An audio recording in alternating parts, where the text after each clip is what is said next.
world who say that writing stories, or composing music, or dancing sparkly dances is easy for them. Nothing interferes with their ability to create. But while I celebrate their creative freedom, a little part of me wants to punch those motherfuckers in the teeth. I sing this song for you guys and for all the rest of us.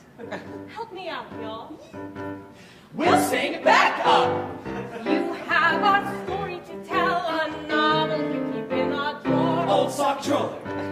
You have a painting to paint, but you're lazy like an old French boy. Just sweet whore.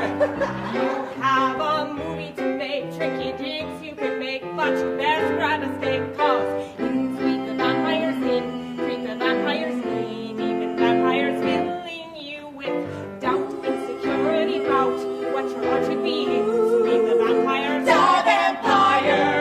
You sketched that turtle you saw in an ad on like that cable TV. Tippy turtle. But your fourth grade teacher said You can't draw. all those vampires will let you be. Fuck you, Miss Johnson. And when they come on like hell, he goes back to your bell, feeling cold and unhealthy. Filling you with thoughts of Subconsciousness. feelings of Worthlessness. they'll make you Second guess. the vampire. There are so many vampires inside, outside, nationwide. It helps to recognize them with this vampire hunting guide. Listen closely, my children. A vampire is any person or thought or feeling that stands between you and your creative self-expression. They can assume many seductive forms. Here's just a few of them. Tell us, Susan. First up are your pygmy vampires. They'll swarm around you like gnats and say things like, Your teeth be white. "You went to state school?" You sound weird. Shakespeare. "Sometimes." Severus. Did it before you and better than you. Or they might say that you cannot sing good enough to be in a musical. Or they might say, Your song's repetitive. Your song's repetitive. Your song's repetitive, and it doesn't rhyme. "To keep them going now, you tell them." Die, vampire,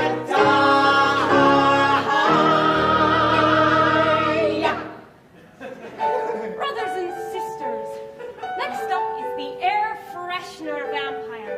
It might look like a precious moments angel with a can of renews it in its tiny ceramic hand. But don't be fooled.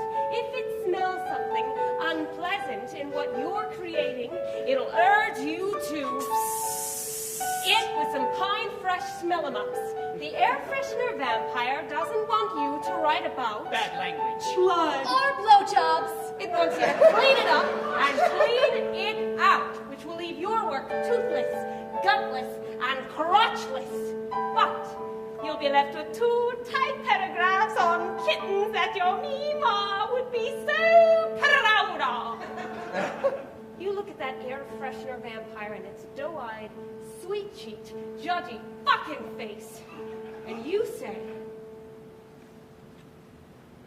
Morte vampire, morte.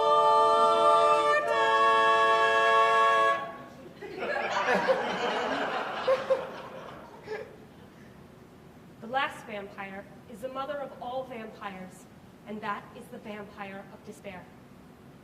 It'll wake you up at 4 a.m. to say things like, Nobody cares what you think. You look like an idiot. No matter how hard you try, you'll never be good enough. "Why is it that if a stranger walked up to me on the subway platform and said these things to me, I think he was a mentally ill asshole? But if the vampire inside my head says it, it's the voice of reason." You have a story to tell, or your novel out of that sock drawer.